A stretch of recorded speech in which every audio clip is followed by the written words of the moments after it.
I'm a lowlife, but now people call me the king. Tearing it up with every lyric that I bring to the table. Because I'm willing and able, I'm in more homes than Comcast cable. I got the skill that'll rattle your brain. I'm a threat like Saddam Hussein, everybody know my name. Joe Habib's a top soldier, kid, they should have told you, you really need to pack a lunch. My words hit hard just like a Tyson punch, so give me a chance, I bet you I can make it dance. Show me your girl, I bet you I get in her pants. I'm breaking egos and money is what I'm stacking. Joe Habib on the mic, you know I'm down for action. Shout out to Make Beats Sir and the Beat Smith and the whole Rope-A-Dope radio crew. Yeah.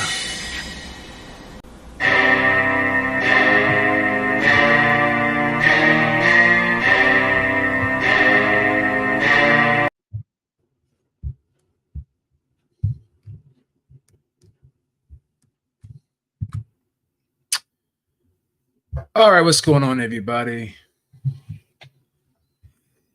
You know, I've been sitting back and I've been quiet for a long time. And I really haven't said much. I did a video on Saturday, but I never really went in on how I feel about what's going on, man. I'm going to do that now because we hear so many times people say, oh, well, this guy only fights for money. He doesn't really fight for legacy. We heard it during the Mayweather years.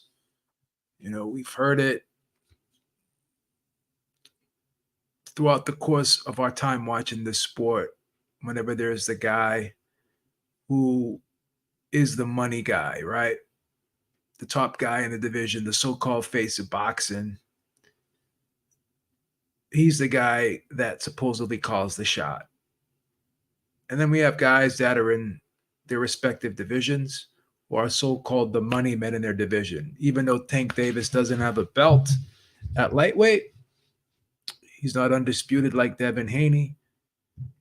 He calls the shots because he's the guy that draws the most money, right? We saw that with Ryan Garcia versus Tank Davis. No belts are on the line, and obviously that's going to be looks like could be, and this so far this year is the highest grossing fight of the year, biggest fight of the year monetarily, right?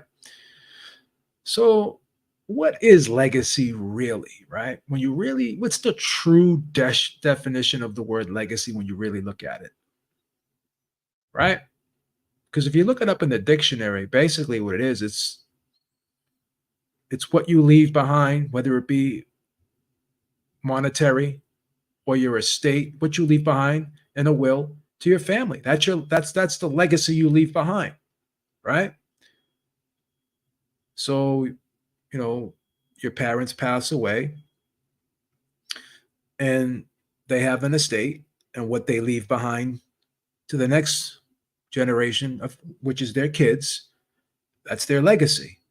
And then what their kids leave behind, they leave behind to their kids, so on and so forth. So it just keeps going and going and going, right? So Tyson Fury is fighting for legacy. He's fighting for the legacy of his family, right?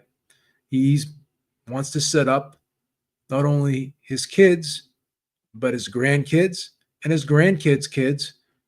He wants to set them up for the rest of their lives, right? So he wants to just have that Fury estate keep going and continue on through generations and generations and generations. That's why it's called generational wealth, right? Wealth that you can pass on to your family, right? And they can pass on to their family. So that's what the true meaning of legacy is, first and foremost. I know people like to use legacy of, your reputation lives on and what you do in the ring, this and that. But again, Lennox Lewis was the last heavyweight boxer to become undisputed, right? But Anthony Joshua comes along, right? And all we hear about is, look what Anthony Joshua did for British boxing. And I'm not here to say he didn't do a lot for British boxing. I'm not here to say that. But how come no one says that or said that about Lennox Lewis? Because in my opinion, he was the most accomplished British fighter ever, right? Ever. He's an all-time great. But no one wants to talk about what he did for British boxing, right? No one wants to talk about what he did for the heavyweight division, right? He fought Holyfield. He fought Tyson, right? He fought Vitali, right? Fought everybody. Everybody they asked him to fight, he fought. All the big names. But no one talks about that. No one talks about Lennox Lewis, about what he did for British boxing. They're more concerned about what Anthony Joshua did for British boxing, right? And when Anthony Joshua was the man at heavyweight, right? And obviously he still has a great amount of drawing power. He still has he's still a big force in the heavyweight division. Don't get me wrong. It's not what he once was, but he's still a big force. He's, in terms of generating revenue and what he brings to the table from a monetary standpoint. Yeah, he's still there. I think he's number 2 right now, but some people say he's still number 1. But the numbers don't lie. Fury has taken that spot, right? So obviously, if you ask me what fight would I want to see the most in the heavyweight division, honestly, it's going to be Fury versus Usyk, right? It's what I want. Will I get it? I don't know. But we keep hearing that, Fury doesn't want the fight. Fury's avoiding the fight. Fury's running away from the fight. But now we're seeing a situation with Deontay Wilder and Anthony Joshua, who are supposed to be working with that same group in Saudi Skills Challenge. We were told we were going to get that fight in December. Now we're not. Then we were told we're going to get it in January. Looks like we're not going to get it in January. Now we're being told that we don't even know if it's going to happen. Eddie Hearn's saying he wouldn't be surprised if it's Joshua versus Fury next year, right? Now Skills Challenge isn't even involved in it anymore. Now it's the Riyadh group, right? So it's pretty clear to me that this whole situation with Fury versus Usyk, it was in Saudi's court. Everyone wanted that Saudi money. Usyk wanted that Saudi money. That's why he signed with Skills Challenge, right? That tells you right there he was looking to get the most amount of money possible, which is fine. Nothing wrong with him wanting to do that, right? Nothing wrong with him wanting to do that. So then when Fury said, fuck it, let's do the fight in the UK. Let's do it in Great Britain. Let's do it at Wembley, right? 70-30, right? Which is around what Usyk got to fight Joshua both times, right? Had no problem doing it. Okay. Beat Joshua twice, fine. I mean, any fighter has a right to negotiate and try to get the most they can get. That's fine. That's fine. I have no problem with that. I'm not here to tell people what they're worth, what they should do, what they deserve. That's not my job. I'm a fan. I want to see the best fights. But again, I understand what's going on and why things are the way they are.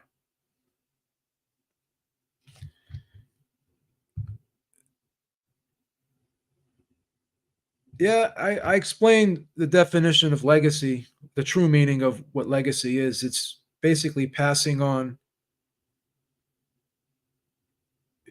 your estate and your wealth to your kids, and then your kids pass it on to their grandkids. That's the true meaning of legacy, because we could say what we want about fighters fighting the best, but at the end of the day, they all fight for money. They want to take care of their families, and they want their families to be set up to take care of their families, and so on and so on. That's what the true meaning of legacy is. That's what the true meaning of legacy is.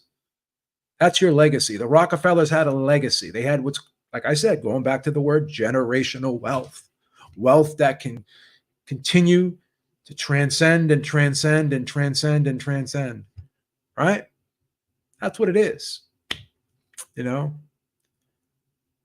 And people are free to blame who they want, but we just have to look at the situation. Saudi was dragging their feet on this Fury Usyk fight. They just were. You know? They just were. They had an issue with scheduling that fight. First, it was the Ramadan thing, so now we're going to push it back to December. And now, for whatever reason, that December date got pushed back to January. It's the same thing. We're seeing what Saudi is doing with the Joshua Wilder thing, right? And we're seeing how Skills Challenge pulled away. Now it's the Riyadh group, right? Now we're hearing Eddie Hearn saying, well, we may even do the Wilder Joshua fight, right? In Vegas. Or Eddie Hearn's even saying we could do Fury versus Joshua next, like I already said. So this is all, they're all over the place right now. So at the end of the day, is this really all Fury's fault? I mean, Usyk went with Skills Challenge, which I have no problem with. Went with the Saudi group in the hopes that they could do the fight in Saudi because that's where the fight would generate, or that's where they would get the most amount of money. But now what happens? They pulled out, right? And then when Fury said, let's do the fight in Great Britain, you can hear Alex Krasik say in interviews, he said it right when they were doing that face-to-face where it was Frank, Alex Krasik, it was Usyk and Daniel Dubois, and they're all in the same room. And he asked them, did you guys pull out of the negotiations? And he said yes. So Usyk pulled out of the last negotiations. He did. And I have no problem with him doing that because when he pulled out of the last negotiations, he wanted to do the fight in Saudi. And, you know, the expectation was the fight was going to happen in Saudi, right? But it didn't. So let's just connect the dots here. We see what's going on, right? We see what's going on with the Joshua Wilder situation, right?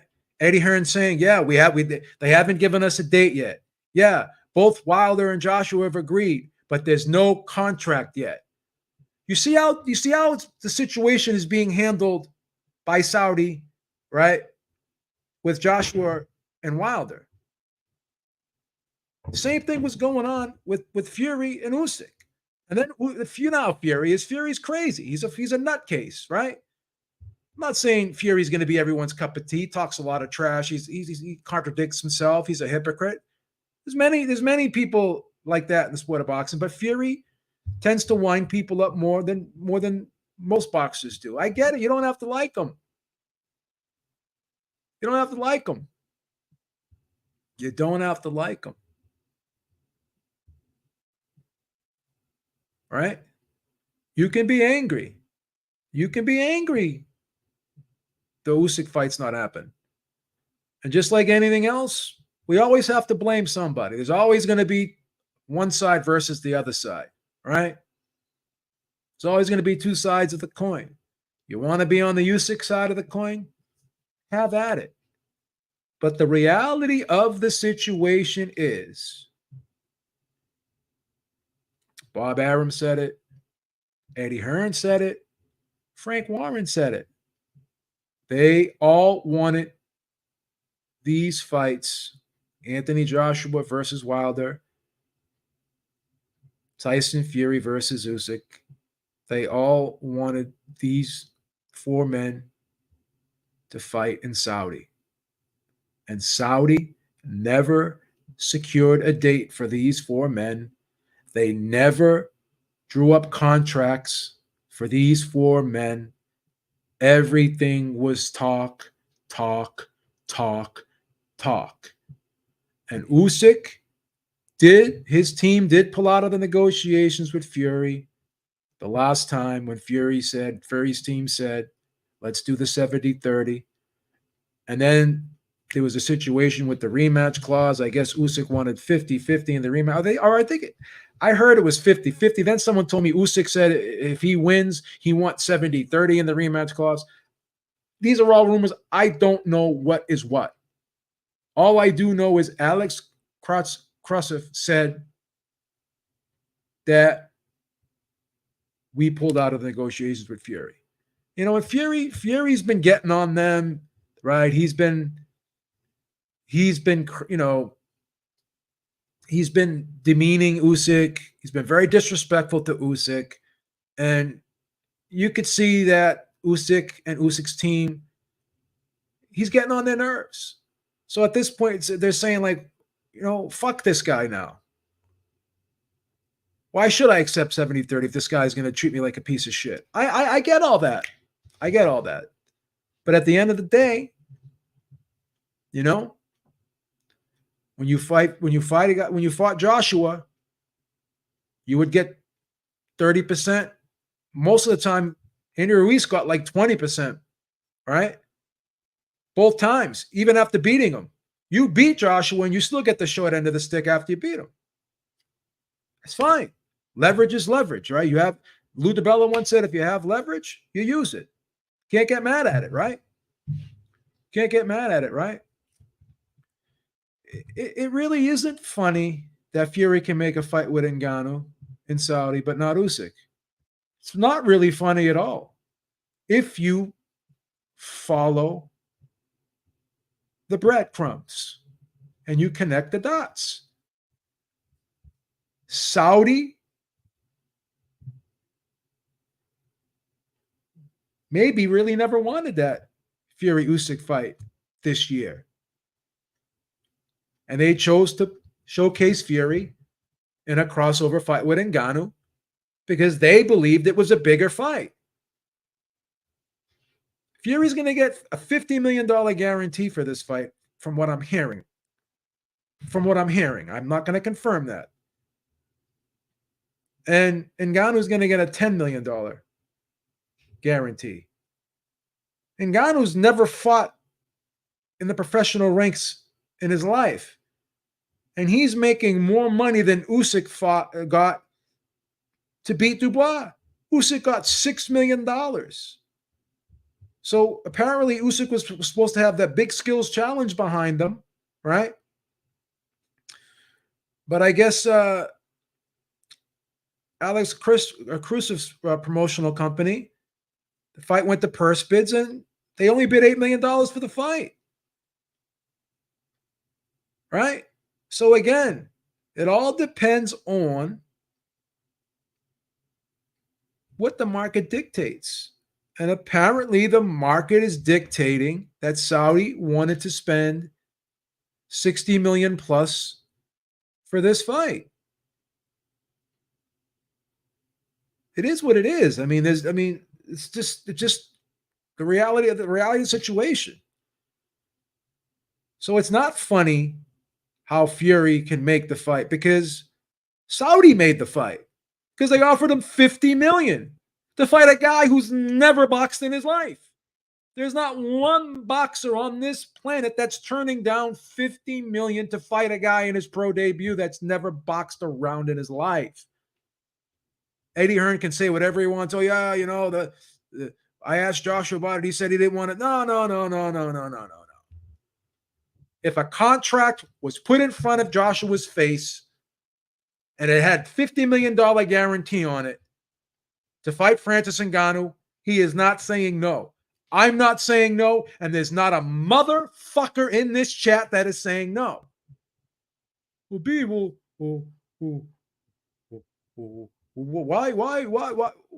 are you happy about this fight? Why are you trying to hype up? I'm not happy about this fight. I'm not going to buy it.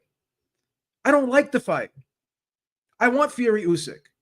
But does Saudi want Fury Usyk? Because if Saudi wanted Fury Usyk, they would have done what they did in this situation, right?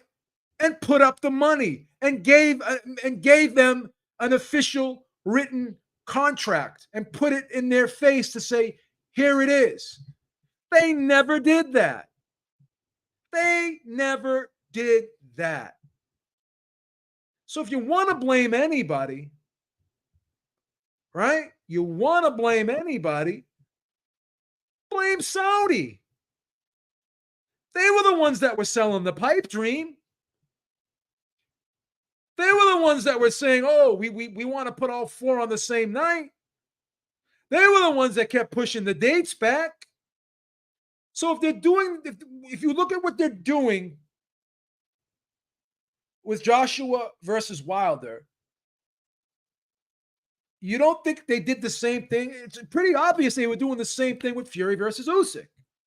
Oh, we can't do the fight because of the Ramadan. Oh, we have to push it back to the winter. Oh, well, we have to get the money from the investment fund. See, it's not that easy for Saudi to just get this money, right? Like it is for Vegas, or like it is for Showtime or Paramount Global, right? To pay to pay the rights fees for these fights, right? It's not that simple. They have to go through their investment fund, which is 60% made up of the government. And that investment fund is spread out, big portion of it, NASCAR, right? They're doing soccer now. They're doing golf now, right? That's why you hear them say we're only doing premium fights, because that's all they have left. They did one fight this year. One. Tommy Fury versus Jake Paul. This is going to be the second event they're doing. So they just can't snap their fingers. They have to get the money from the government. That's a process. So you want to blame the fighters, and you want to blame this, that, and whatever. But at the end of the day,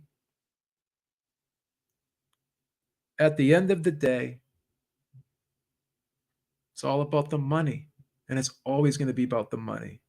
And when a fighter's true legacy is what he can pass on to his family, and what his family can pass on to their family, and so on and so forth. He's 35 years old. 35 years old.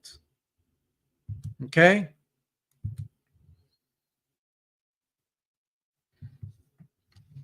He's trying to set himself up for the rest of his life, man. He's trying to set himself up for the rest of his life. And just like Usyk. And I don't criticize any of them. I've evolved, man. I've evolved. Right? This is never easy. Never easy. We always want to play the blame game, but it's never easy. Right? When you're negotiating to make a big fight, you don't just snap your fingers when there's tens of millions of dollars on the line. It's tens of millions of dollars on the line. Can't just snap your fingers and put this fight together. So I'm not blaming Usyk. I'm not blaming Fury. I'm not blaming Joshua, and I'm not blaming Wilder. They were all promised a pot of gold at the end of the rainbow. All of them. But guess what? All four of them jumped on that rainbow, and they slid down the rainbow. And guess what? There was no pot of gold like they thought they were going to get. Usyk specifically signed with Skills Challenge in the hopes that they could help him put this Fury fight together. But what did they do? They pulled out, and the Riyadh group jumped in. And guess what the Riyadh group did? We don't want Fury versus Usyk right now. We want Fury versus Ngannou. They did that. They did that.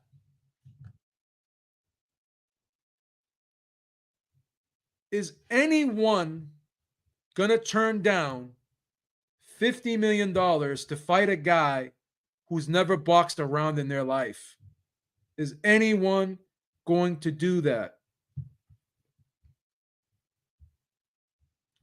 Has nothing to do with the families. It has to do with the investment fund. Stop it. Stop making things up. Has nothing to do with the families. One guy runs it. He makes the call. He tells Skills Challenge, stand over there. And he pulls Riyadh and says, you come here. That's how it works. Okay? That's how it works. There's no fucking battle between the families. One guy sitting at the top, he's calling the shots. Okay? And they have to get the money from the investment fund. That simple. That's how it works. Stop making shit up and pretending, you know what's going on. We're not doing that today. We're not doing the fucking propaganda bullshit. They are not controlled by different family members. They all fall under the same family. One fucking family runs the fucking country. So if daddy tells one brother, you stand over there and back off, we're letting your other brother do it, that's what fucking happens. That nobody argues over there. They do what they're fucking told, dummy. Dummy, shut the fuck up with your stupidity. You fucking aggravate me. You're an idiot. Shut the fuck up with your stupid remarks. They have brothers, okay?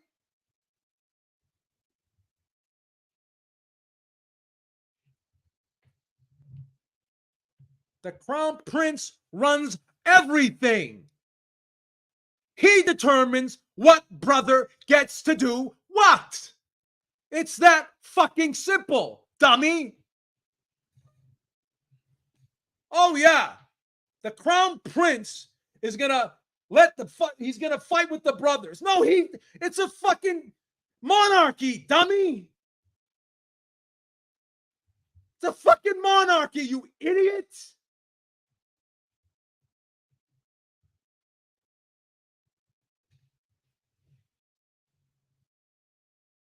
Oh, they're fighting amongst the brothers. Shut the fuck up, dummy. They do what they're told. That's simple. Every time you open your mouth, you make yourself look like an asshole.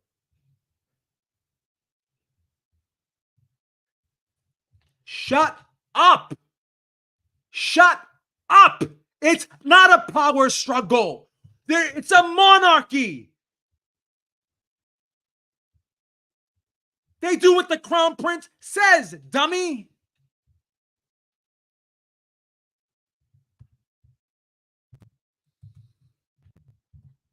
You're not going to argue with fucking Mohammed bin Salman al Saud. Come on, bro. I'm Middle Eastern. I know how the shit works. You don't fuck around with people like that. Oh, there's a power struggle. Shut the fuck up. They're gonna fuck with that guy. No one fucks with him, brother. He's calling the shots. He's the Crown Prince. Dummy. There's no fucking way his brothers are gonna fucking tell him what he tells his brothers what to do. I'm sorry, brother. You're gonna have to sit this one out. But. No, there's no but. Shut the fuck up, dummy. I'm tired of arguing with idiots here. Oh, there's a power struggle between the brothers.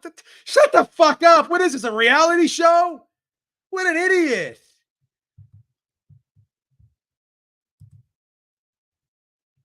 It doesn't matter who runs Riyadh season. It doesn't matter who runs Skills Challenge. You know what matters? Who is running the country. When you're getting government money from their investment fund, the crown prince will tell you who is doing what. Now, shut the fuck up. You sound so fucking dumb. You don't know what you're talking about. It's political, is what it is. And the man running the show, who calls the shots, made the decision that we would rather do this fight first. Stop it.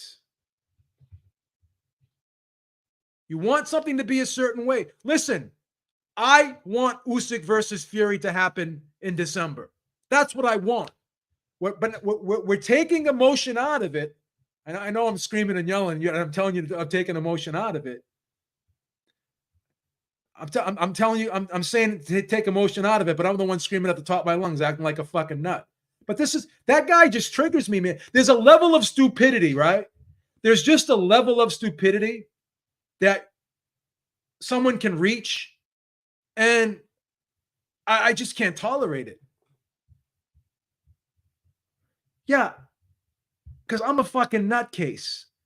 I have psychological issues, but I'm putting all that aside, and now I'm talking, and we're dealing in reality.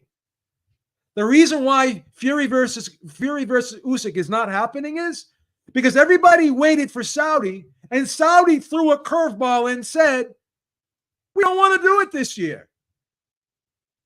We'd rather do Fury versus Ngannou. We think that could be bigger." Fury versus Ngannou is a bigger fight than Fury versus Usyk monetarily. As much as I hate to fucking admit it, it pains me to even mouth those words, but it's the truth. It's the fucking truth. And there's not a goddamn thing I can do about it. That's why. That's why.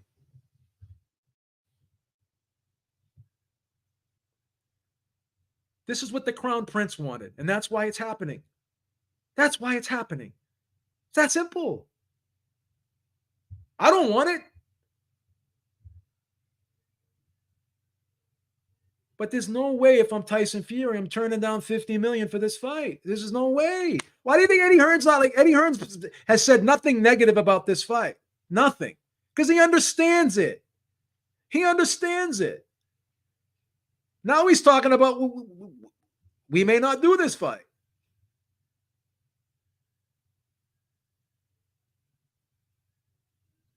Saudi may have changed their minds. It's all about money. Right? These fighters' legacy is what they can leave behind for their families. That's their legacy. When you're 35 years old, right? When you're 35 years old and you got 1 year left, 2 years left, you're on borrowed time. What are you going to do? You're going to take the belts and you're going to give the kids your belts and wrap them around their waist? What the fuck are they going to do with that? They can't raise their kids with fucking belts, right? It's that simple. Listen, just stop trying to sound smart and just talk about things you don't understand. Riyadh season has the lead because that's what the Crown Prince wanted. It was their decision to do that. That's what they wanted. It's not a free market economy over there, bro. It's not a capitalistic fucking economy over there. It's a monarchy. You're trying to talk like it's a fucking it's a capitalist fucking economy. That's not what it is. Jesus Christ. Just stop, bro. Fury's got 6 kids, bro. That's what he's got.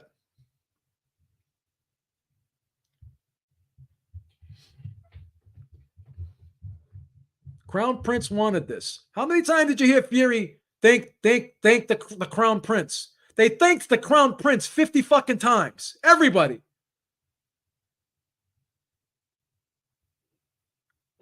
Just like fucking all the PBC fighters kept thanking Al Heyman, they kept thanking the Crown Prince. What does that mean, Papoose? It means that the Crown Prince wanted that fight. That's what they wanted. I'm sorry. I wanted Fury Usyk, but guess what? I don't have billions of trillions of dollars. I'm not calling the shots. I'm not calling the shots.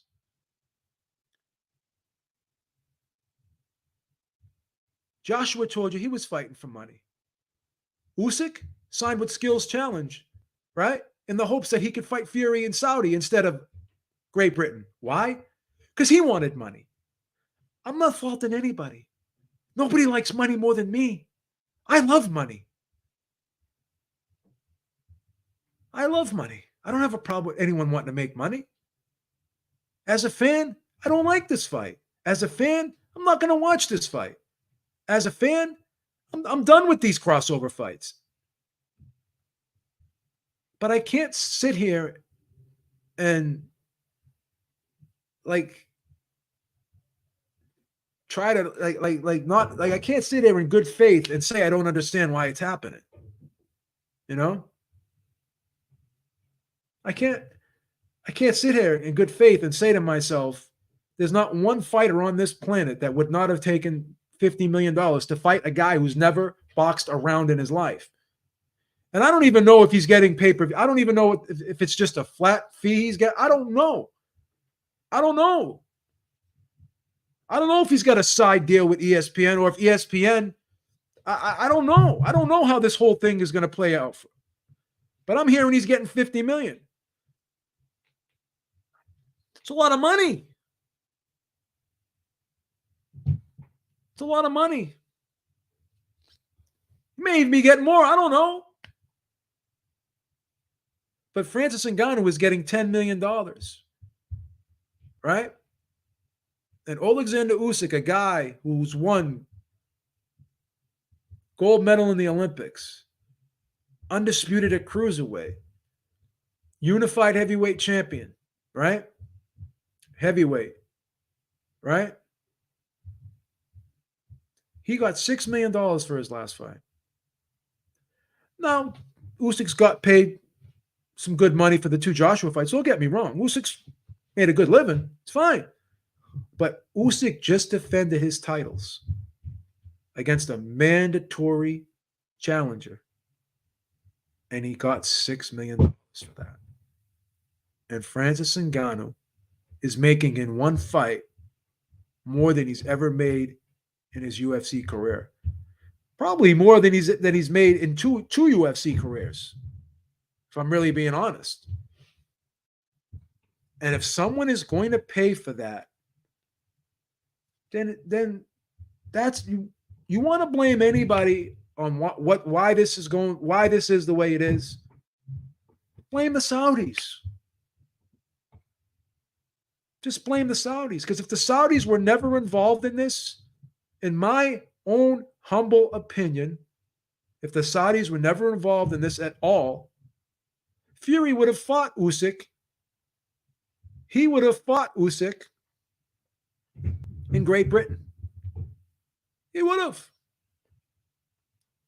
That's what would have happened. So if you want to blame anybody, because I don't want to blame anybody. I just, the market, the market just played out the way the market played out. This is what economics is, right? Make the most money you can, right?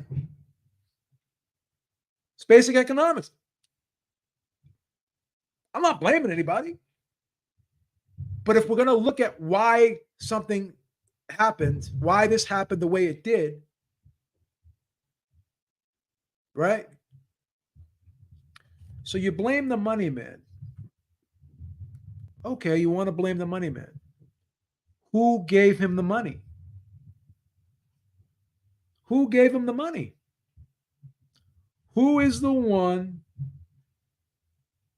Who is the one that gave him the money? If no one gives him the money, then guess what? He doesn't have the leverage. But guess what?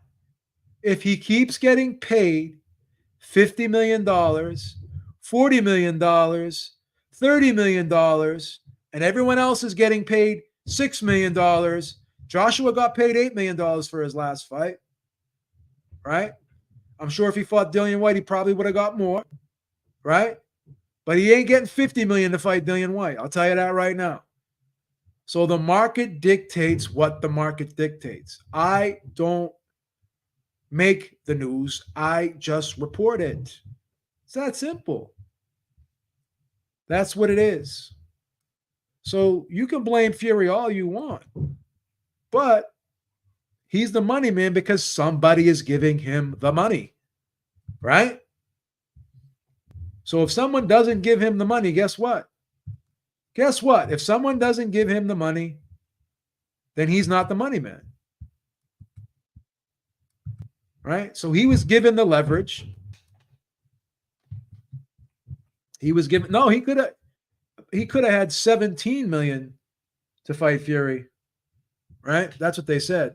G Funky. Well, that's what they said. I don't know if that's true either. I guess I heard Shane Fury say that. I don't know. Again, could have been 15, 17. I don't know. But anything's more than 6. You know what I'm saying? So it is what it is. So everyone wants to say, oh, Fury this, Fury that. Again, blame him. If it makes you feel good to blame him, blame him. But if we look at this logically, right? All 4 of these guys involved in this situation,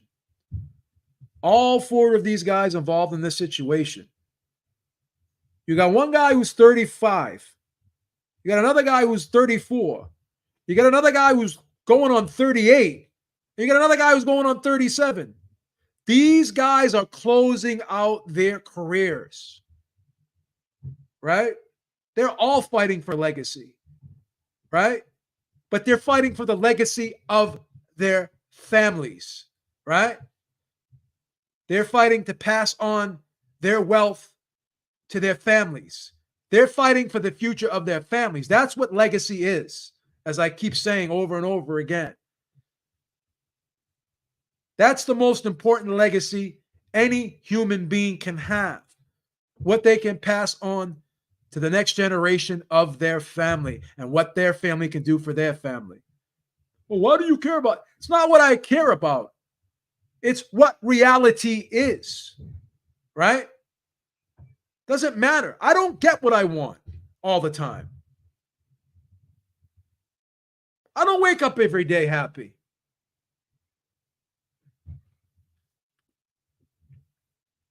Right? But I deal with the reality of life.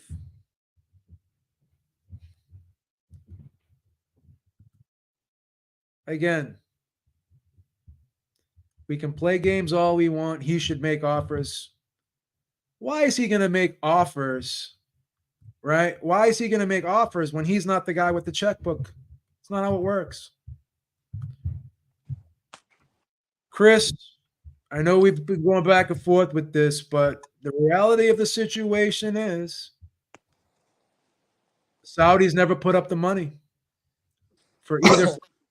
They never put up the money for either fight. They never secured a date for either fight.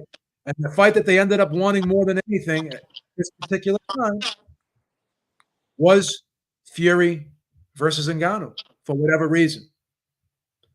So if they were never involved in, I would argue that we probably would have had Fury versus Usyk by now if Saudi was not involved in this. If everyone wasn't waiting around for the Saudi money, we probably would have had Fury versus Usyk by now. What say you? I just don't get it. I see your point, but as a boxing fan, surely you should be arguing for it the other way. Do you know what I mean? Like you're getting irate and arguing it for Fury's business side. I'm not arguing for Fury. I'm not arguing for Fury. Listen, I am not arguing for Fury. Let me finish. I'm not arguing for Fury. I'm not arguing for anybody. What I'm using is common sense. There's nobody on the face of this planet that is not going to take $50 million, right? But as boxing fans, we shouldn't be worrying about that, babe. I'm not worrying about it. I don't like the fight. You clearly are. I am not worrying about it. You are worrying about me worrying about it, thinking I'm worrying about it. I'm not worrying about it. You are worried. You're getting all worried about it. You're doing a show about it. Worried about it. All irate about it. I am not worried. You are worried about it. I get irate when someone's trying to tell me Saudi Arabia is a capitalistic country. Yeah, but I've never done that. Someone in the chat did that. They're telling me that the crown prince is going to get bullied by his brothers. Yeah, obviously in what fucking world does that ever happen? Well, we all know. Put them all in. If they try to flex on him, right? He'll throw them all in jail. Yeah, of course. Yeah, of course. Saudi's run by the family. That's it. Run by the crown prince. Yeah. MBS, daddy. You can't fuck with MBS. I totally agree with that. But I just don't agree with you about all this other stuff. Like, as fans, we should be going against what Fury's doing, not saying, "Oh, but I understand." What is Fury doing? And all that. What is Fury doing? He's taking money that's being given to him by the Saudis, just like Usyk is taking money, just like Anthony. Again, don't blame the fighter. Blame the people who. Here's what I've always said. Babe, let me just finish this. Everyone gets mad at all the PBC fighters. But guess what? The PBC fighters many of them have been incentivized to not take tough fights, right? Because they get paid to take easier fights, right? Tanks got paid to take easier fights in comparison to everyone else in that division his whole career for the most part, right? Why am I going to blame Tank? I'm going to blame the person writing the checks. That's what I'm trying to tell you. Surely as a boxer, though, you should care a little. I'm not a boxer. I'm a senior citizen at this point. But go ahead. I don't mean you, but as them, surely you should care a little bit about, do you know what I mean? And the legacy in the sport, not just what is legacy? What is legacy? Define legacy for me. I know. Legacy is what you leave behind to your family. Of course. It's your estate. Of course. It's your estate. It's generational wealth. Hold on a minute. It isn't just generational wealth. Do you know what I mean? There can be other legacies. Can I ask you a question? There can be other legacies as well that you can leave behind, which doesn't just cover generational. Can I ask you a question? Can I ask you an honest question? And I hope you please answer me honestly. Yeah, go on. You have obviously you have a family, right? Yeah. Do you care about what other people? You care about other people, or do you care about your family first? What do you put first, your family or other people? Yeah, of course, my family. Isn't Tyson Fury doing the same thing? As much as it hurts me as a fan and I hate it, I gotta understand it. You gotta understand what's going on. Babe, I understand. You gotta understand what's going on. You sound like you're supporting it, which is I am not. Is there world hunger? If I tell you there's world hunger, is there world hunger? Yeah, but I don't. I see. Is there world hunger? Of course there is. Do you support world hunger? No, of course I don't. But yeah, that's okay. Okay. But so babe, we're making some progress here. We're not, because at the end of the day, I won't support it in any way. Do you know what I mean? Like, as boxing fans, we shouldn't be being understanding about it. That's the thing. Oh my God. But do you not see that? As a boxing fan, we should be going against it. I'm not buying it. I'm not buying it. But I'm not just talking about one fight. I'm talking about what else do you want me? What else do you want me to do? I'm not buying it. Do I have to take a picket sign and stand out in the street and say, "Don't buy Fury versus friggin' Ngannou"? What is my role in all of this? What can I do? I can't stop it. I'm not saying you can stop it, but like, So what can I do? but I don't know. But you can't do nothing. Explain Really. to me what my role in is in all this. I told you I'm not going to buy it. But babe, you're telling people what we already know. Basically, it's pretty obvious, like that people look after their families. Obviously, that is number one goal in life. Of course. I mean, like, you don't need to like make a video to explain that to people. They can't be that stupid to not know that. But at the same time, a lot of people disagree with me. They're telling me, "Fuck Fury's family. We just want to see him." Most people are in this chat are telling me that those belts should mean more to Fury than the money that he can make to take care of his family. That's what everyone's telling me. Yeah. The trouble I've got with Fury is it ain't just a one-off beat. That's the thing. He didn't rematch Klitschko. Do you know what I mean? He hasn't. He's been hard work with Joshua as well. It's like he doesn't want these big fights for some reason. And you say about legacy, money, but they are money fights. If he fought Joshua, he would earn more money for that than he would for this Ngannou fight. I'm not disagreeing with that. I'm not disagreeing. So why is he not taking that fight then? Because you have to ask Saudi why they never drew up a contract. Same thing with Dan. Dan, they did not draw up a contract for Usyk or for Fury. They moved the date. Ask Saudi these questions. There was never a contract drawn up with a guaranteed purse on it for Fury versus Usyk. It was never done. The guy from Skills Challenge said that. Everyone said that. Frank Warren said it. I don't believe nothing Frank Warren says, let me tell you that. All right, so do you believe Usyk's promoter? Because they never had a contract. Yeah, I do believe.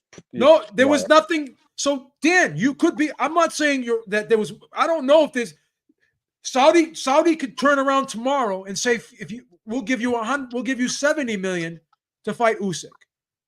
You could be right, but the problem is, Dan, this is the argument. Just like Saudi is dragging their feet and they never gave Wilder or Joshua a contract, they never gave Fury and Usyk a contract. Oh, we can't do it now because of Ramadan. Oh, we'll do it in December. And then Fury said, fuck it, let's just do it in the UK. And then Usyk's team walked away from the last negotiations. Alex Krosick said it. He said it. But babe, I can't believe that the Saudis would offer a fight with Fury and Ngannou, but not for him and AJ when it's a bigger money fight. I don't get that. That sounds a little bit suspect. Do you know what I mean? Finally, this guy said something correct. Yeah, he can't make fights at the present time. You know why? Because the Crown Prince told him, stand down. Let your other brother step in. That's why. That's all I'm saying. Dan, what do you mean reportedly offered? What do you mean he was reportedly offered? First it was 100, then it was 70, now it's 60. There was never a contract drawn up for the fight, Dan. There was never a contract. They never got a contract for the fight. Just like Wilder and Joshua never got a contract. So they could say whatever they want. There could be, someone could report anything. I could report I'm getting fucking $1 billion tomorrow, right? If no one hands me that check, guess what, Dan? I'm not getting it. So whatever is rumored, right? Whatever is rumored, I don't know. I'm not saying you're wrong. I'm not saying you're right. But the determining factor here is there was never a contract drawn up. That's the only fact we have here. Just like Wilder and Joshua never got contracts, right? They kept saying what they were going to do. They kept saying what they were going to do, but they never drew up a contract.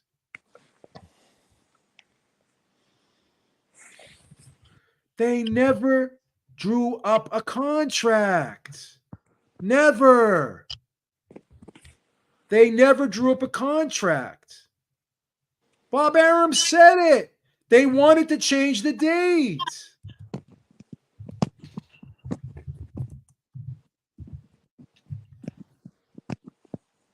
Never.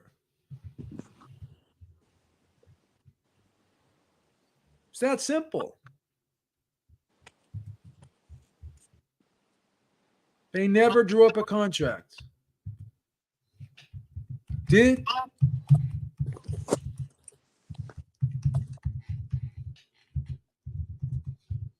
that's why first it was 100 million, then it was 70. Like there's never there. And then when you ask the guy what was the actual dollar amount, we never got to that yet, but it was going to be a lot of money. They were so non-committal about that whole thing right from the jump. Blame them, Dan. You have to blame somebody, blame them. Then Fury said, fuck it, I'll fight in Wembley. And guess what? U16 they signed with Skills Challenge because they didn't want the fight in Wembley because they wanted the more money, Dan. Yeah, but babe, I don't believe, like, just because Fury says, oh, I'll fight him in Wembley, I don't believe that. Do you know what I mean? I think that's bullshit. How can you believe All right, anything? then don't believe it. Fury, you can't actually quote Fury. Like, the guy talks shit 90% of the time. I mean, like, why would you quote him like he's speaking factually? You know yourself. I mean, you got to admit that, babe. The guy's fucking. He's lying constantly. You know he is. He's a hypocrite. Exactly. So, like, you can't quote the man and go, "Oh yeah, but he said he'd fight him at Wembley." He wouldn't have done. Do you know what I mean? That wouldn't have happened. All right, we're gonna let you talk, but as soon as you start saying ridiculous things, we're gonna cut you off. Go ahead, Pep.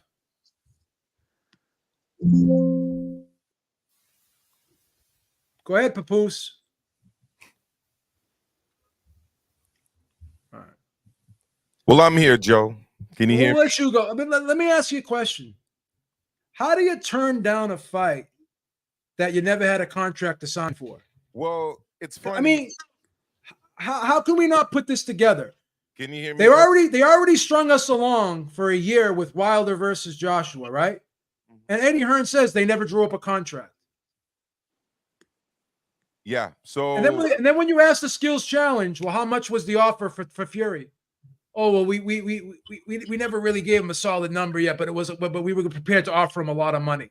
They were always non-committal from the beginning with all four of these fighters. Go ahead. Well, first of all, I don't even know what status Skill Challenge currently holds in the sport, to be honest, because every event coming out of Saudi that I've been hearing about now has another entity's name attached to it. So that's kind of number one. But number two, we've got something here in New York City amongst teachers within the Department of Education, Joe. It's called the open market, right? And the open market is a window between mid-April to early August when we are allowed to accept an offer from another school if we want to change schools, right? A principal can say, you know what, Amilcar, I'd love to hire you. But until I get an email with that official offer through the system, there's no offer. There's nothing official. There's no job that I can transfer to. I'm not going to the principal of the school where I work to say, you know what, I'm leaving this school. I'm going to another school. No, you don't do that until the offer is official. And I came on to jump on basically to double down on what you said, Joe, which is that you could ask Ahmed, you could ask anyone else at Skill Challenge, you can ask Frank Warren, you can ask Bob Arum. I've personally asked Bob Arum about this. There was never a formal offer to fight Usyk. There just wasn't. There was never a contract. No, they were actually negotiating a deal for Usyk to fight in England in April, but that deal didn't get done because Usyk was demanding a rematch clause with a 70-30 split in his favor in the rematch. I don't know about you. That doesn't sound like a guy that actually wants to fight. Usyk signed with Skills Challenge because he wanted to fight Fury in Saudi. Now Skills Challenge is no longer involved in the fight, and now the Riyadh group is involved in the fight, and they chose to do Fury versus Ngannou. So I don't understand like how this isn't understood that everyone was just following the money. Well, Simple. It's funny because great minds think alike. I was on my way home from work, Joe. I was making a thumbnail. I was about to go live. I actually started a live before people in my chat told me that I was having technical issues. And the theme of my live was going to be essentially, what if Fury was right? I mean, it seems like he was right. I mean, seems like he was right, bro. If there's no guaranteed money on the table to fight Usyk, and you're being offered $50 million to fight Ngannou, meanwhile, Usyk's refusing to take 30% of the split versus you in the UK, only to fight for $6 million in a stadium in Poland where the standard of living is much lower, the cost of living is much lower, and the gate would be much lower.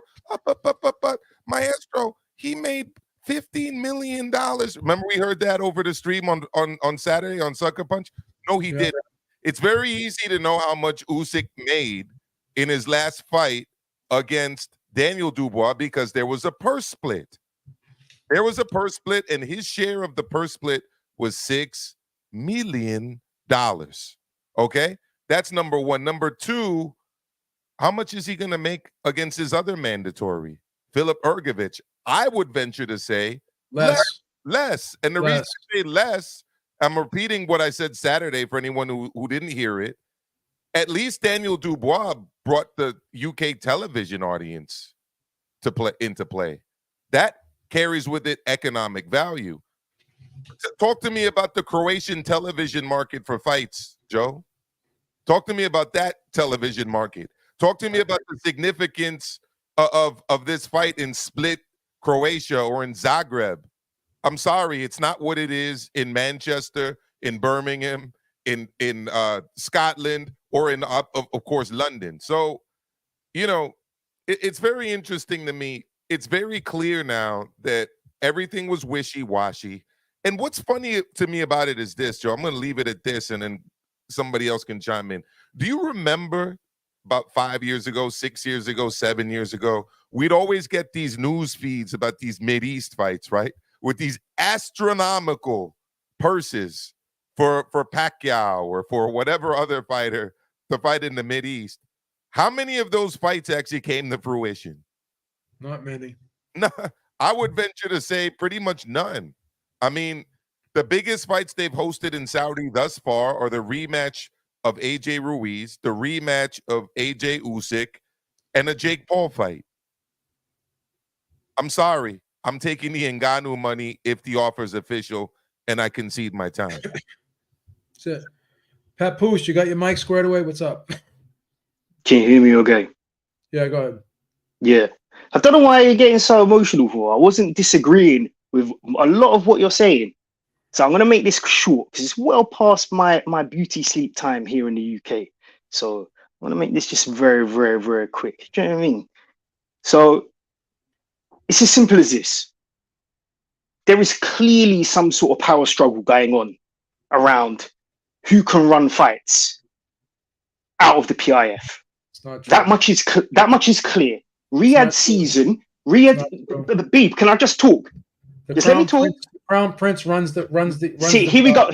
You're not going to let me talk. You're just going to talk over me. And then there's a power struggle. Guess what? If there's a power struggle, Beep, can I speak? And then you can say whatever you want. Can I speak? And then you can say whatever you want. Do you think his brothers?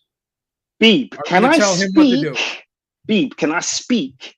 and then you can say whatever You're talking you want. nonsense, bro. It's ridiculous. But go ahead. I haven't said anything, so I don't know how I'm talking nonsense. You don't even let me talk. I'm about to throw up. I gotta get a bag because you're making me sick right now. Go ahead. You won't even let me talk. You're just gonna carry on your typical facetious self, which I love, by the way. I'm not a good person. I've already said that several times. Don't use me as a role model, but go ahead. I never would.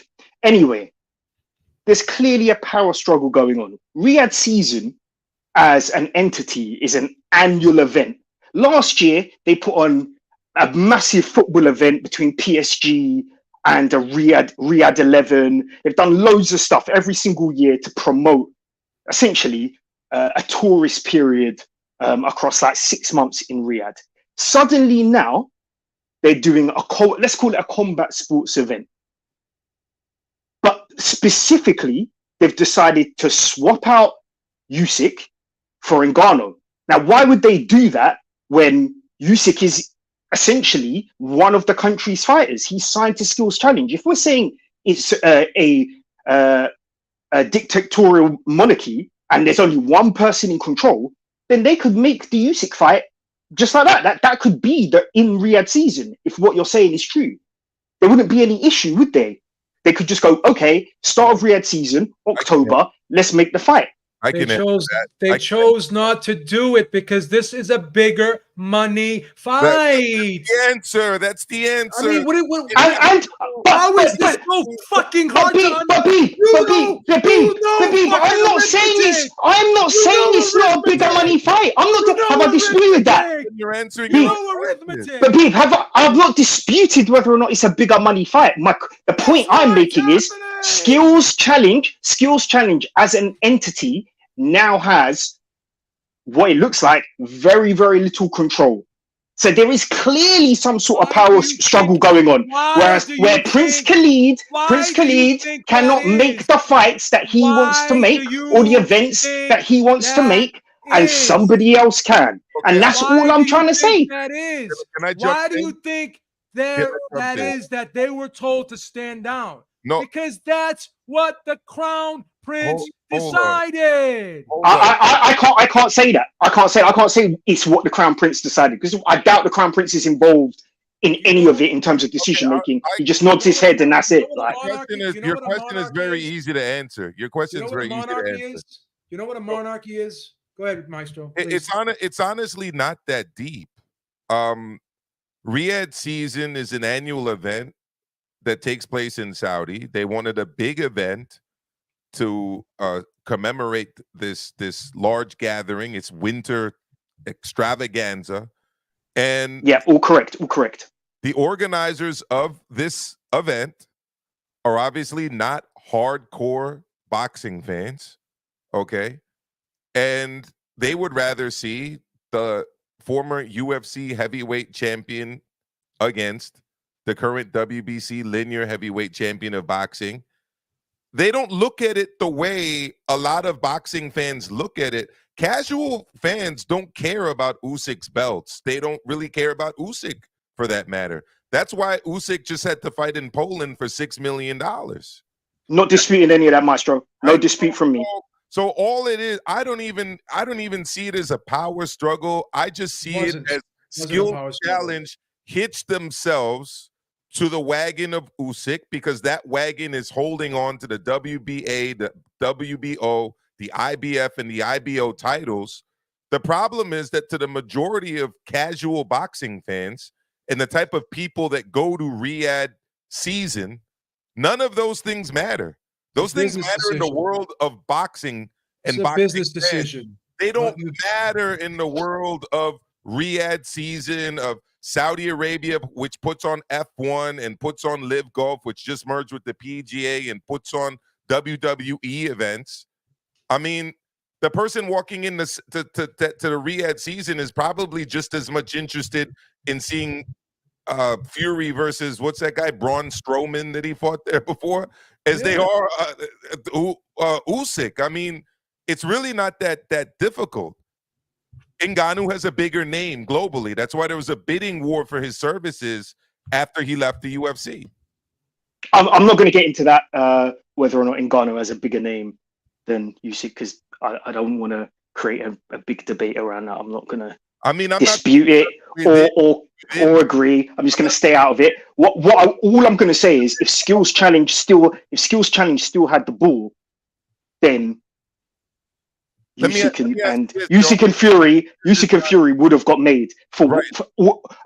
My point is, whoever is in control of Riyadh season decided this is the fight they wanted to make, and if they think it's a bigger fight or a bigger event or whatever the case may be, then so be it. But what I would dispute is whether or not this is down to Fury being the bigger marketing, entity, or Usyk only pertaining to hardcore fans or whatever the case.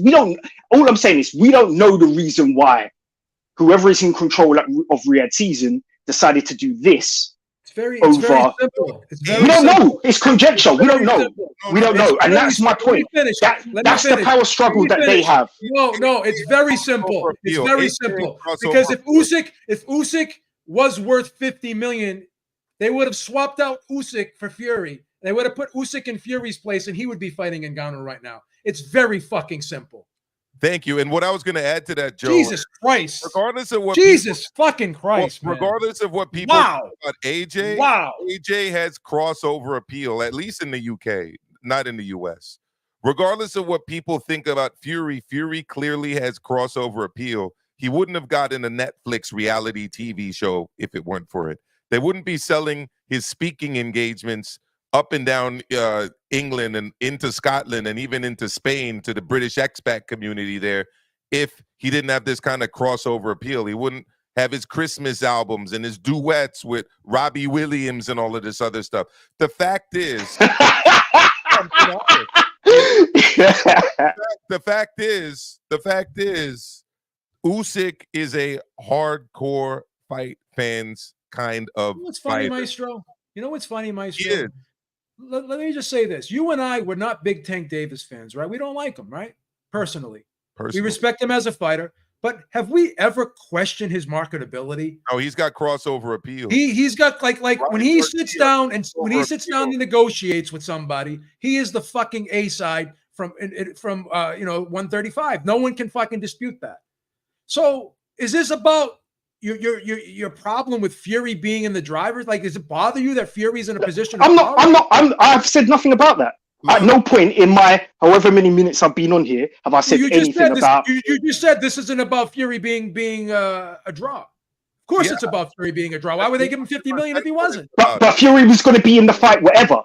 That is not in dispute. Fury was one piece, and the other piece is the question, isn't it? The question is the other pice Usyk, who is signed to Skills Challenge, or is the other piece anybody else? I think you don't like the Traveler community. That's what it is. I don't quite understand where the disconnect is. I don't understand. Like, what point are you? You know what the point is? His point is we're saying the same stuff. We're all saying the same thing here. But Maestro, that's kind of what I said at the beginning. My original point was I had no dispute over Fury taking the fight. I had no dispute over taking the money because any of them would. They all would. They would all take the money. Of course they would. It's guaranteed money. They're not gonna not take the money. Of course they are.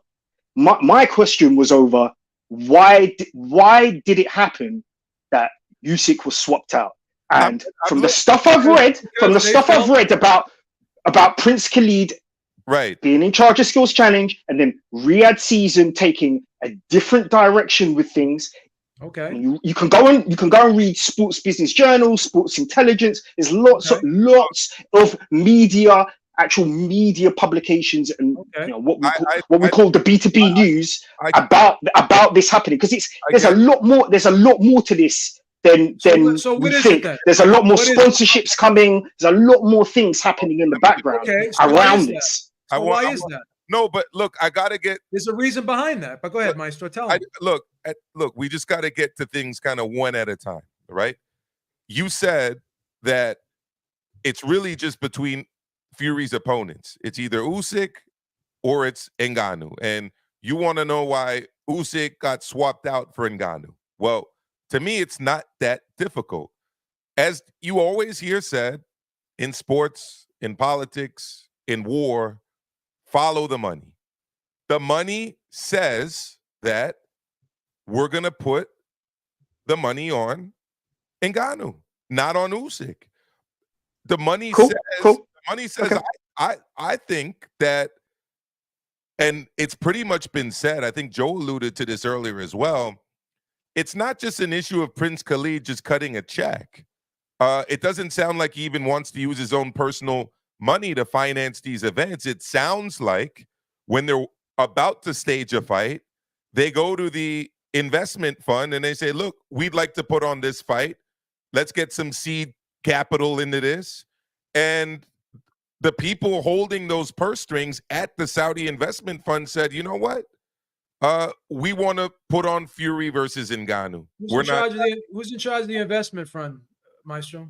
Well, we know it's the person who's in charge of everything in Saudi Arabia. And that's the Crown Prince, correct? Crown Prince. Thank you. Thank you. So fucking guy drives me up a wall. At the end of the day, shut up, Beeb, man. This entity called Skills Challenge was set up as a boxing promoter, but that boxing promoter, just like all of the Saudi football clubs, goes to the Saudi investment fund to make these big moves, right? Whether it's bringing Mbappe over from PSG, whether it's bringing Maestro, you don't need to tell me about Saudi Pro League, man. Right. Trust me, I know all about it. Come on, you're talking to an Arsenal supporter, mate, and a lifelong football fan. I know what's going on. I understand that, but you may know that, right?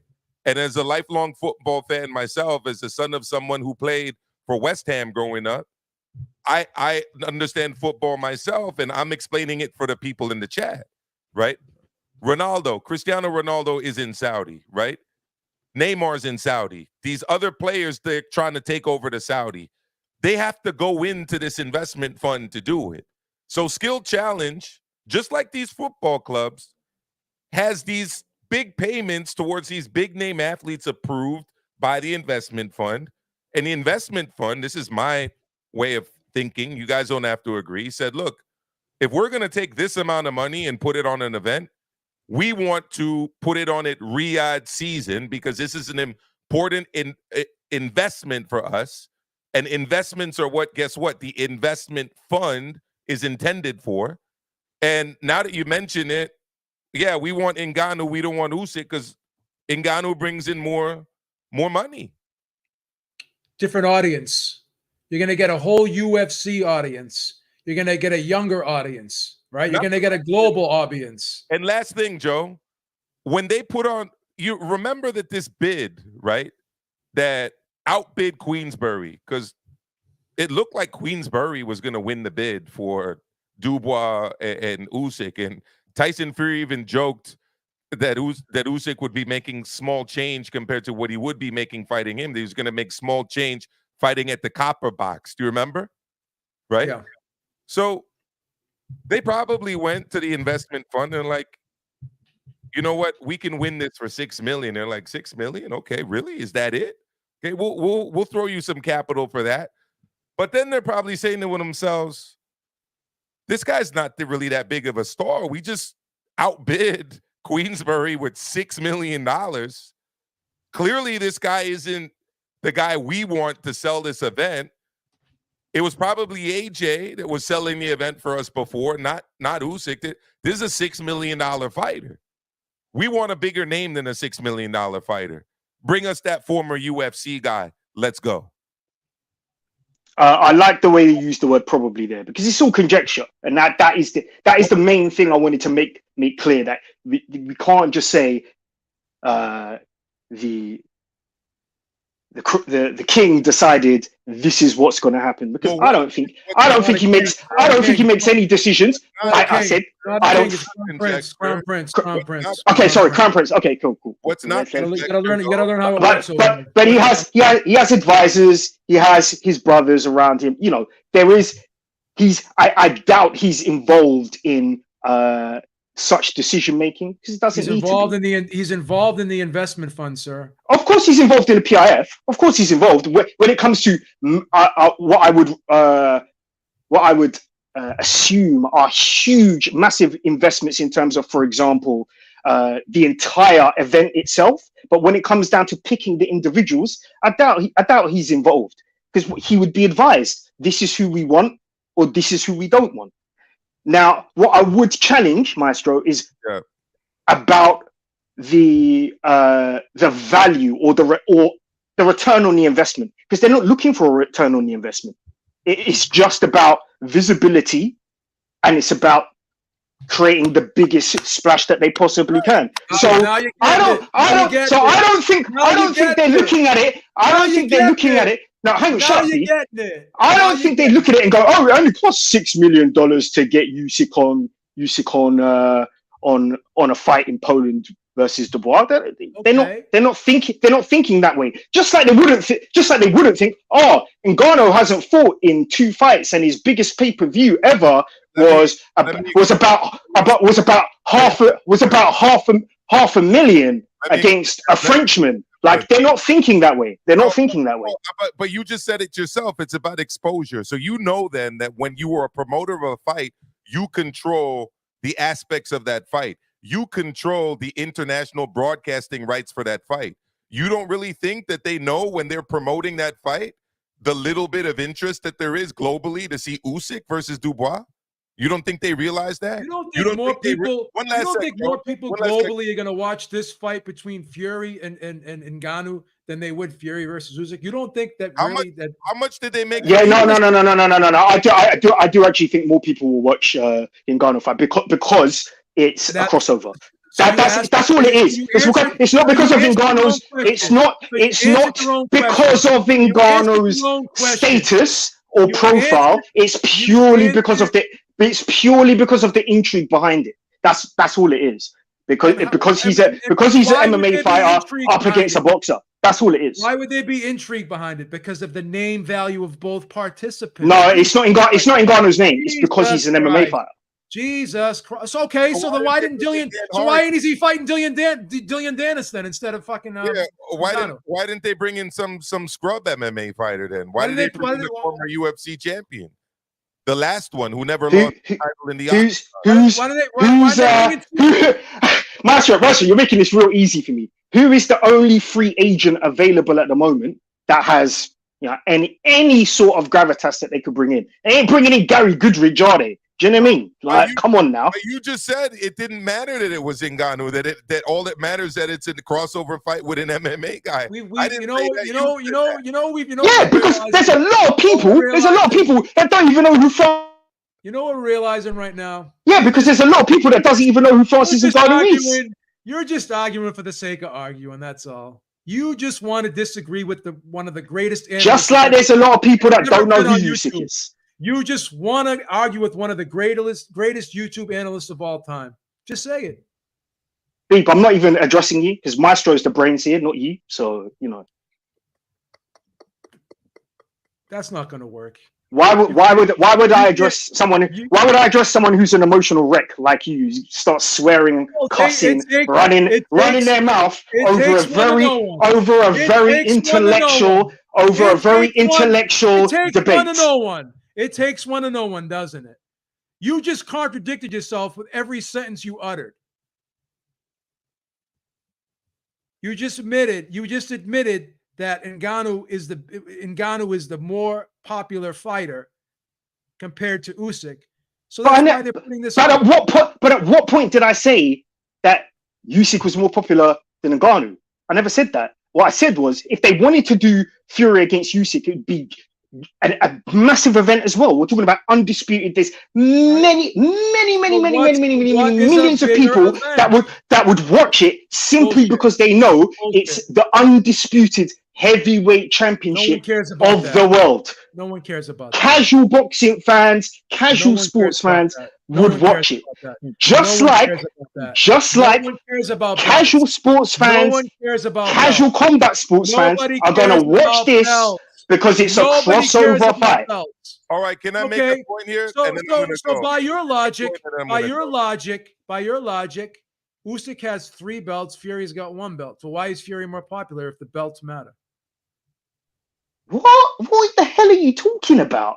I can put it to you this way. Look, as much as I was interested in the undisputed fight, right? When Taylor fought Ramirez. I was super interested in that fight. I was waiting for that fight.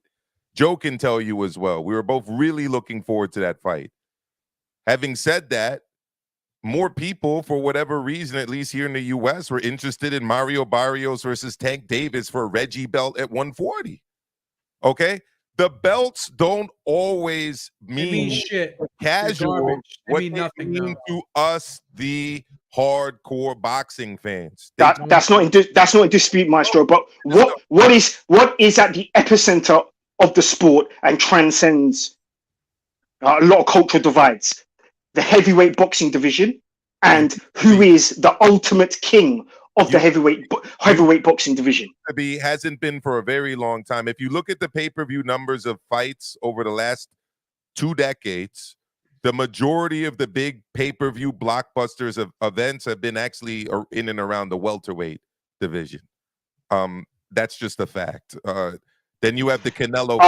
So you're gonna play the anomaly. The anomaly being that Floyd Mayweather was the face of the sport. Manny Pacquiao was his second in command. Then that's an anomaly. Mayweather and it was Pacquiao. It was both of them. There weren't. Yeah, that's what I said. That's literally what I just said. Yeah, right. And then Ryan Garcia and Tank Davis just did $100 million fight. Canelo. And then after that was Canelo. Ryan Garcia and Tank Davis just did $100 million fight. What are you talking about? So I love the heavyweights. To me, the best heavyweight in the world is the best boxer in the world. I've had so many debates with people about that. Because to me, that is the baddest man in the sport, the man that can beat everyone, not the man that we have to imagine using Honey, I Shrunk the Kids, how they would fight if they were 50 or 60 or 70. What about De La Hoya? What about De La Hoya? He was a big money maker. What about Sugar Ray Leonard? What about Marvin Hagler? Tito. Not to mention Julio Cesar Chavez. I mean, look. What about Miguel Cotto? What are you talking about anomalies? Look, the welterweight division has been a glamour division for longer than I've been alive on this earth. So you saying the heavyweight division is not a glamour division? Is that what you're saying? I don't want to get into this anyway because I only got a few more minutes. It's not. The middleweight division back in the old days was considered the glamour division. The middleweight division. That was the first glamour division. Sugar Ray Robinson was fighting. You had Jake LaMotta, you had Tony Zale, you had Graziano, you had all those guys. That was the glamour division. And then later on, there were the Four Kings. But look, I'm a big fan of heavyweight boxing. All I'm saying, Papoose, is this. I would want the undisputed fight.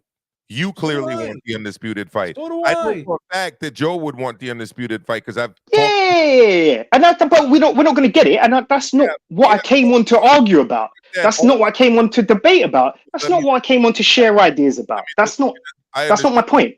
Let me just finish this. The fact is, this fight is not for us. The fact is, the people financing this fight are not boxing fans like we're boxing fans. They have this event, Riyadh season. They want the biggest possible combat event, fight, whatever it is, to take place around that.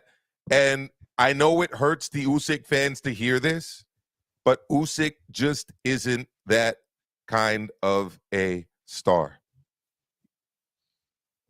I've got a question for you, Maestro. Yeah. You should be aware Riyadh season ends in March. Yeah. Which is why they're talking about potentially it's still happening in kind of Feb March. Let's hope. Well, that's my question. Do you think they go through with it, or do you think they decide to swap Usyk out for Joshua? Like, what do you think they do? I think that what you just said is likely, and then I think they have Usyk fight Hrgovic because he's up next under the IBF mandatory, and we all know that the IBF doesn't play around with their mandatory. So if Usyk doesn't fight Hrgovic, that title becomes vacated. The top two contenders in the IBF fight, and at that point, Usyk has lost all. I wouldn't say all, but the majority of his bargaining power if he loses a belt and somebody else picks up a heavyweight title. I'll tell you what could happen, because Eddie Hearn was mentioning Hrgovic as a potential opponent for Joshua in December, which I think is definitely possible, right? Because Hrgovic didn't look great in his last fight. He's a top-ranked IBF guy. I wouldn't be surprised, and this sounds crazy, if Usyk rematches Daniel Dubois. Maybe the WBA, let's Dubois fight him again. Maybe they win the appeal. I also wouldn't be surprised if Matchroom cashes out AJ against Fury, especially if they have big Saudi money behind it. Here's the thing, Papoose. Yeah. It would make the most sense if the fight's on the table for them. Here's the thing, Papoose. It would make the most sense. Papoose, here's why it makes more sense for Joshua to fight Fury first, right? Because if, say, Joshua was to lose to Fury, the Wilder fight is still viable because you can say, oh, they both lost to Fury. So this is a battle between the two guys who lost to Fury. And if Joshua ends up going the distance or winning, winning rounds, or even if he upsets him, the upside to fight Fury first, because if you fight Wilder first and Wilder knocks you out, then you can't fight Fury after that. But like I said, if you fight Fury and you lose, the Wilder fight is still there. No disagreement from me. No disagreement from me. The only thing is that I saw a report. I didn't have time to verify it before I jumped on here, though, that it just quickly came across one of my feeds that the WBC might be looking to mandate Wilder versus Joshua for the WBC title eliminator.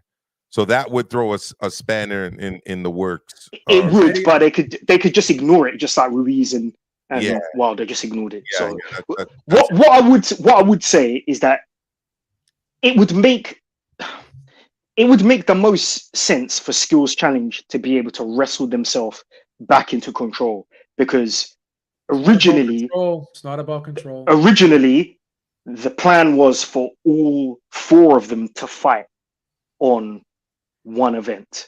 I never believed that. That's a pipe dream, but go ahead. And why is it a pipe dream? Why? I mean, for what reason? Because it's never going to happen. I would bet my left testicle they would never all four fight on the same night. I think the proof is essentially in the pudding. It didn't happen. I mean, didn't happen. It's not going to happen. If the money that was being reported was actually on the table, there's no way Wilder, Fury, Usyk, and Joshua would not have signed on. I don't think the money was on the table like that. I think it was rumored. Why do you think the money wasn't there? Because there's no tournament. They decided not to do it. They didn't want to do it. No.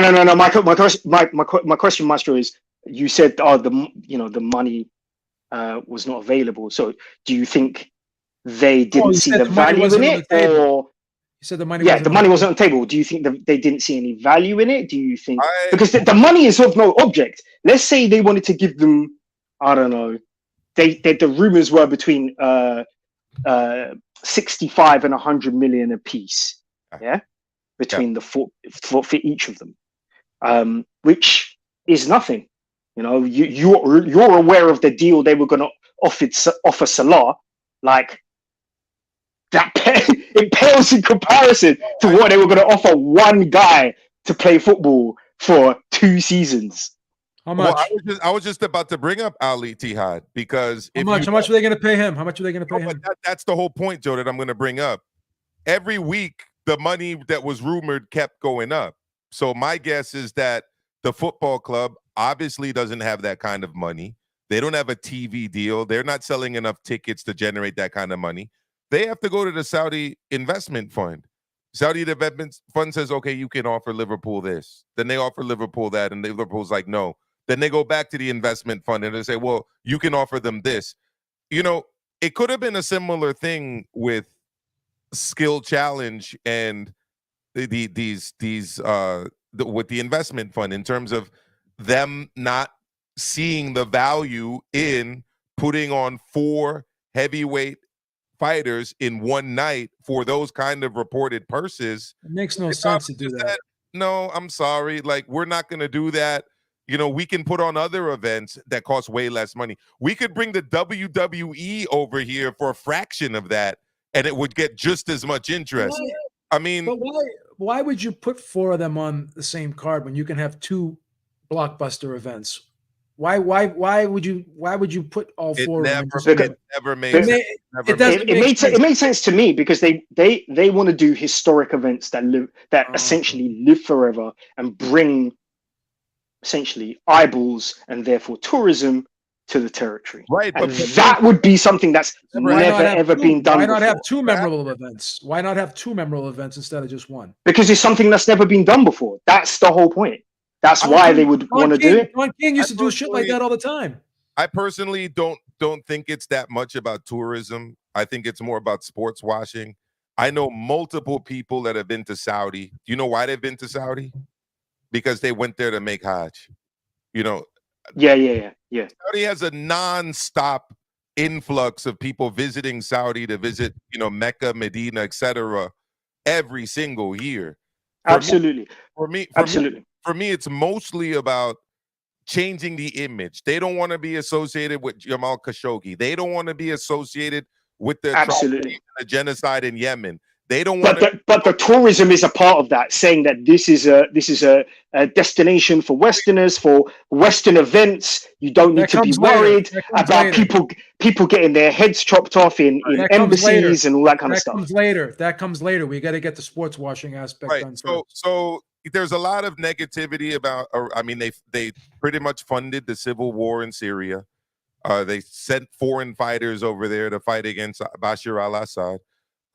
We already know about the 3-digit numbers that we call for emergencies that are related to a certain date here in the United States. I don't want to say that name because I don't want to mess up Joe's show, but we all know what date I'm talking about in September.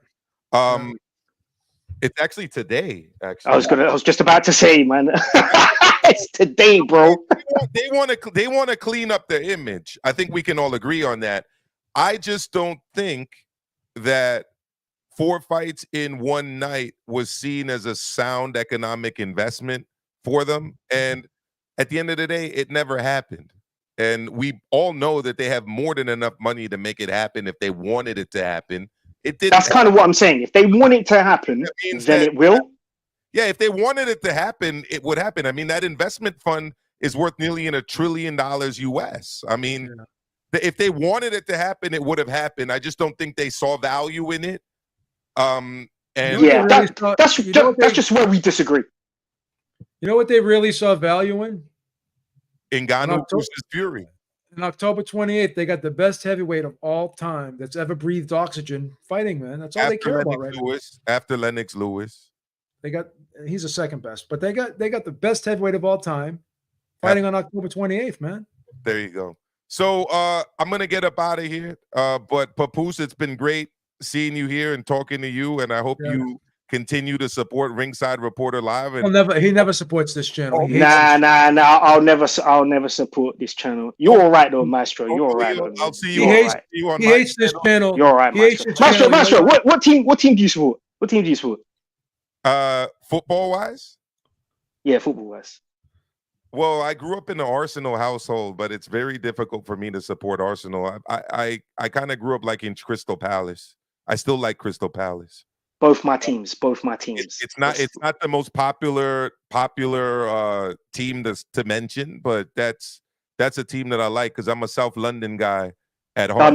Don't know. Exactly the same. Family's Arsenal, but we're actually from South London as well. So this guy's a front runner, Maestro. He changes his team every week. Don't listen to him. Nah. See, this guy don't understand nothing, does he? He don't even understand boxing, and yet he's got a boxing channel. Like, he's such a weirdo. We'll get Joe watching all seasons of Top Boy, and before you know what's crazy? I watched the World Cup. I watched the World Cup, and I started getting into it a little bit. I'll be honest. How could you not? You know what's great about that game? I'll tell you what's great about that game. Yeah. The stamina that those players have to have. That's a hard game to play. Like that's a 10K run each match, especially those guys. They average about 12K. Yeah, exactly. Those guys have to be in phenomenal shape to play. Yep. I'll just tell you that. So great discussion, Papoose. Great discussion, Joe. I'm about to jump off. I got to eat supper. We got to put this nutcase to bed anyways, man. It's too late over there, man. I know. It's 1 a.m. I'm out of it. Peace. Go grab a hot cocoa, man. Get out of here. All right. We had a little impromptu sucker punch there at the end, but I think you covered all bases there, Joe. All right, man. I'll catch up with you, man. All right. Take care. All right.